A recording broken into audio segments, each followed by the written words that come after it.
आणि पुण्यामधून एक बातमी समोर येते। पुण्यातील खडकवासला धरणातून रात्री उशिरा 15,000 क्युसेक पाण्याचा विसर्ग करण्यात आलेला आहे।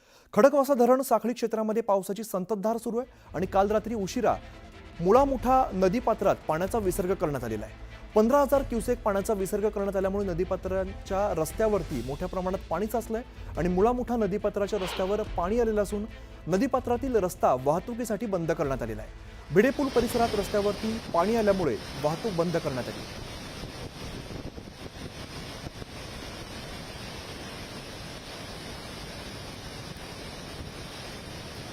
तर आपण बघतो भिडे पूल परिसरात रस्त्यावरती पाणी आलेलं आहे। खडकवासला धरणातून विसर्ग सुरू केलेला आहे। दोन दृश्य आपण बघतो, एकीकडे धरणातून विसर्ग सुरू झाल्याची दृश्य दिसतात तर दुसरीकडे भिडे पूल जो आहे तो पाण्याखाली गेलाय, मोठ्या प्रमाणात पाणी साचलेलं आहे। पुण्यातील खडकवासला धरणातून रात्री उशिरा 15,000 क्युसेक इतका पाण्याचा विसर्ग करण्यात आलेला आहे। खडकवासला धरण साखळी क्षेत्रात पावसाची संततधार सुरू आहे आणि काल रात्री उशिरा मुळामुठा नदीपात्रात पाण्याचा हा विसर्ग करण्यात आलेला आहे। 15,000 क्युसेक पाण्याचा विसर्ग करण्यात आल्यामुळे नदीपात्रांच्या रस्त्यावरती मोठ्या प्रमाणात पाणी साचलंय। वैभव सोनवणे आमचे प्रतिनिधी अधिकची माहिती देतात। वैभव, आपण बघतोय खडकवासला धरणातून आता मोठ्या प्रमाणात खरं तर पाण्याचा विसर्ग सुरू करण्यात आला आणि अनेक ठिकाणी पाणी साचल्याचं चित्र आहे। सध्याची काय परिस्थिती आहे?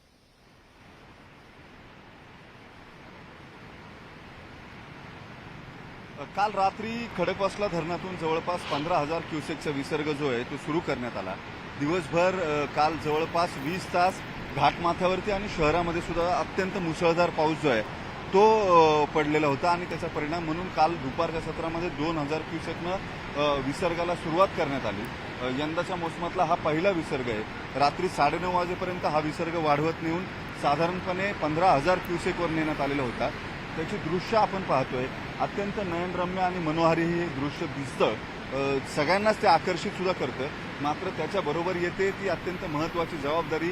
याचं कारण पाटबंधारे विभागाकडून, आपत्ती नियोजन विभागाकडून सगळ्यांकडून सूचना देण्यात आलेल्या आहेत नागरिकांना। नदीपात्रामध्ये नदीच्या लगत जीविताच्या रक्षणासाठी कुणीही जाऊ नये किंवा जी मालमत्ता असेल ती मालमत्ता नदीच्या पात्रातनं तातडीनं हलवावी, अशा पद्धतीच्या सूचना ज्या आहेत त्या कालच देण्यात आलेल्या होत्या। तरी सुद्धा काही अतिउत्साही नागरिक जे आहेत ते या पात्राच्या भोवती येताना जाताना दिसतात किंवा पाण्याचा आनंद लुटायसाठी पात्रात जाण्याचा प्रयत्न करतात। मात्र हा प्रवाह जो आहे तो बघितल्यानंतर त्याची शक्ती जी आहे ती आपल्या लक्षात येते। या सगळ्या पार्श्वभूमीवरती घाटमाथ्यावरती आज सुद्धा पाऊस जो आहे तो हलक्या स्वरूपाचा पाऊस सुरू आहे।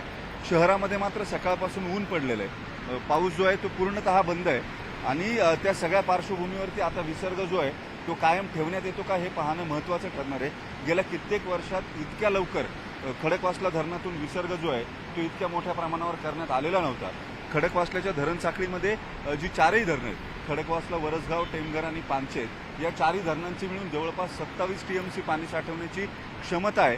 मात्र जे पाटबंधारे विभागाचं नियोजन असतं, पावसाच्या 4 महिन्यांमध्ये साधारणपणे जुलै महिन्याच्या शेवटापर्यंत ही धरणं जी आहेत ती बऱ्यापैकी कशी भरतील हे पाहिलं जातं। खडकवासला धरण जे या साखळीतलं शेवटचं धरण आहे आणि जिथून सगळ्यात मोठा विसर्ग जो आहे तो नदीमध्ये केला जातो, त्याची क्षमता मात्र छोटी आहे। 2 टीएमसीचं हे धरण असल्यामुळं हे धरण फार भरू दिलं जात नाही। याचं कारण घाटमाथ्यावर जर पाऊस मोठ्या प्रमाणावर झाला तर वरच्या 3ही धरणांमधून येणारं पाणी जे आहे ते खडकवासल्यामध्ये येत असतं। त्याच्यामुळे पाण्याच्या विसर्गाचं नियोजन करण्यासाठी काल निश्चित वैभव, त्यामुळे इथून पुढे सुद्धा पाण्याचं नियोजन नेमकं कसं केलं जातं हे पाहणं महत्त्वाचं असेल। धन्यवाद या सगळ्या सविस्तर माहितीसाठी। पुढे बातमी नाशिकमधून। नाशिकच्या गोदावरी नदीला आलेला पूर आता ओसरल्याचं चित्र आहे आणि काल संध्याकाळपासूनच या परिसरामध्ये पाऊस नसल्यामुळे पाण्याचा प्रवाह आता कमी झालेला आहे। काल रात्री कमरेपर्यंत बुडालेला दुतोंड्या मारुती परिसरात पाणी आता ओसरलंय आणि आज या ठिकाणी पूर हा पूर्णपणे ओसरल्याची स्थिती आहे। नाशिकमधली सगळी दृश्य आपण कालच ही दृश्य बघितली होती, ज्या ठिकाणी मारुतीच्या कमरेपर्यंत खरं तर पाणी होतं, मात्र आज हे सगळं पाणी ओसरलेलं आहे। तर सह्याद्रीच्या पर्वतरांगा परिसरातील जुन्नर तालुक्याच्या पश्चिम आदिवासी भागातील जलधारा धबधबा आता ओसंडून वाहू लागलाय। उंच कडाच्या डोंगरावरून खळखळून वाहणारा धबधबा, दाट धुकं यामुळे हिरवागार निसर्ग चांगलाच बहरलेला आहे।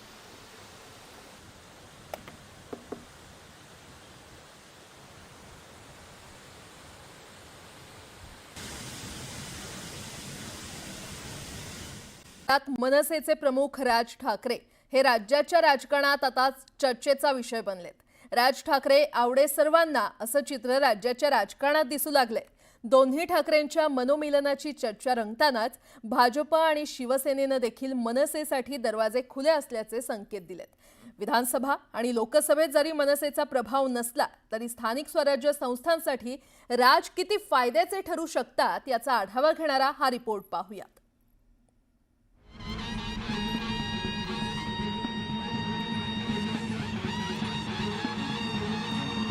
जमलेल्या माझ्या तमाम हिंदू बांधवांनो, भगिनींनो आणि मातांनो, राज ठाकरे. भलेही लोकसभा आणि विधानसभा निवडणुकीत राज ठाकरेंच्या मनसेला फारसा प्रभाव टाकता आला नाही, तरी राज ठाकरेंचा राजकारणातला करिश्मा काही कमी झालेला नाही. त्याचमुळे राज ठाकरेंच्या सभांना आजही प्रचंड गर्दी होते आणि त्यांच्या चाहत्यांच्या संख्येलाही ओहोटी लागत नाही. आगामी पालिका निवडणुकांचे पडघम वाजले. या पार्श्वभूमीवर राज ठाकरेंना आपल्यासोबत घेण्यासाठी सत्ताधारी आणि विरोधकांमध्ये जणू चढाओढ सुरू आहे. त्यामुळे सध्या राजकारणात सर्वाधिक डिमांडमधले असलेले नेते बनले आहेत राज ठाकरे. राज्यातले 3 प्रमुख पक्ष मनसेसोबत आणाभाका घेण्याच्या प्रयत्नात आहेत. त्यात क्रमांक 1 वर आहे ठाकरेंची शिवसेना, मग शिंदेंची शिवसेना आणि त्यानंतर सत्ताधारी भाजप. आगामी पालिका निवडणुकांच्या पार्श्वभूमीवर राज ठाकरेंना आपल्या टीममध्ये वळवण्याचे प्रयत्न या तिघांकडूनही सुरू असल्याचं चित्र आहे. राज ठाकरे आणि उद्धव ठाकरे या दोघांनी एकत्र येऊन महाराष्ट्राचं राजकारणाचे सूत्र हाती घ्यावे, ही नक्कीच या राज्यातल्या जनतेची किंवा लोकांची इच्छा आहे आणि त्या इच्छेचा स्वीकार उद्धव ठाकरे साहेबांनी केलेला आहे. हे तुम्हाला वारंवार. गेले काही दिवस राज यांचे थोरले बंधू उद्धव ठाकरे मनसेसोबत युती होईल का याच्या चाचपणीत बिझी आहे. ते कधी कधी या युतीबद्दल सूचक विधानही करतात. संदेश कशाला मी बातमीच देईन ना तुम्हाला. तर भाजपचंही राज ठाकरे प्रेम लपलेलं नाही. मुख्यमंत्र्यांसह भाजपचे अनेक महत्वाचे नेते हक्कानं राज ठाकरेंना भेटतात आणि या भेटीगाठींमधनं राजकीय संदेशही देतात. तर दुसरीकडे एकनाथ शिंदेही राज ठाकरेंसाठी गळ टाकत असल्याचं चित्र आहे. शिवसेना ओरिजिनल एकनाथ शिंदेकडे गेली आहे कायदेशीर. त्यामुळे तुम्ही जे काय तुम्हाला इंटरेस्ट आहे ना, त्यांची शिवसेना राहिलेली नाही, त्यांचं दुकान बंद. हा, ते झडपडत जरी असले ना, बाळासाहेब कट्टर हिंदुत्ववादी होते. माननीय बाळासाहेबांनी काही तडजोड केली नाही पदासाठी आणि पैशासाठी. या लोकांनी पदासाठी तडजोड केली. शिंदेंकडे शिवसेना हे पक्षाचं नाव आणि चिन्ह जरी असलं तरी ठाकरे हे आडनाव नाहीये. त्यामुळे शिंदे आता स्नेहभोजनात राज यांच्यासोबत डिनर डिप्लोमसी करण्याच्या प्रयत्नात आहेत. कोणाच्या घरी आपण जेवायला गेलो किंवा कोण आपल्या घरी जेवायला आलं ह्याच्यावर काही गोष्टी ठरत नसतात. युती किंवा आघाडीचा निर्णय हा आयडिओलॉजिकल नंतर तुमच्या बाकीच्या बऱ्याचशा गोष्टींवर अवलंबून असतो. याचा निर्णय हा सर्वस्वी राजसाहेब घेतील. पण कोण कोणाच्या घरी जेवायला गेलं म्हणून लगेच युती होते किंवा कोण कोणाला भेटलं म्हणून लगेच आघाडी होते, अशातला काही भाग नाहीये. महाराष्ट्राची परंपरा आहे, लोक एकमेकांकडे जातात. मनसेच्या आजवरच्या कामगिरीवरती नजर टाकल्यास पक्षानं पदार्पणातच विधानसभा आणि पालिका निवडणुकीत तुफान परफॉर्मन्स दिला होता. पण हळूहळू निवडणुकांच्या रिंगणात त्यांचा प्रभाव ओसरू लागला. आकडेवारी जाणून घेतली तर मनसेच्या खालावलेल्या परफॉर्मन्सचा अंदाज येतो. 2006 ते 2009 या कार्यकाळात पहिल्या महानगरपालिका निवडणुकांमध्ये मनसेनं राज्यातल्या 12 महानगरपालिकांमध्ये एकूण 45 जागा जिंकल्या. तर मनसेच्या मतांची टक्केवारी होती 5.87%. 2009 ते 2014 या कार्यकाळातल्या निवडणुकांमध्ये मनसेनं 24 महानगरपालिकांमध्ये मिळून 162 जागा जिंकल्या. यावेळी मनसेच्या एकूण मतांची टक्केवारी होती 12.43%. हा मनसेचा बेस्ट परफॉर्मन्स होता. तर 2014 ते 2019 दरम्यानच्या कार्यकाळात मनसेला मोठा धक्का बसला. राज्यातल्या 21 महानगरपालिकांमध्ये मनसेनं फक्त 26 जागा जिंकल्या.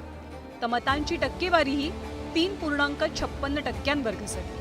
हा मनसेचा आजवरचा सर्वात वर्स्ट परफॉर्मन्स ठरला. पण असं असलं तरी राज ठाकरे मराठी मनांना साथ घालणारे नेते म्हणून ओळखले जातात. सोबतच ठाकरे आडनावाचा करिश्मा त्यांच्या सोबत आहे. त्यामुळे पालिका निवडणुकीसाठी राज ठाकरेंची साथ सर्वांना हवी आहे. पण अजून तरी राज ठाकरेंनी आपले पत्ते उघड केलेले नाहीत. गेल्या काही वर्षात राज ठाकरेंच्या बदलत्या राजकीय भूमिका नेहमीच चर्चेत राहिल्या. त्यामुळे आता सर्वार्थानं करो या मरोच्या या पालिका निवडणुकीत ते कुणाला साथ देतात यावर फक्त त्यांच्या पक्षाची नाही तर राज्याच्या राजकारणाची सुद्धा पुढची दिशा अवलंबून असेल. Bureau report, news 18 Lokmat.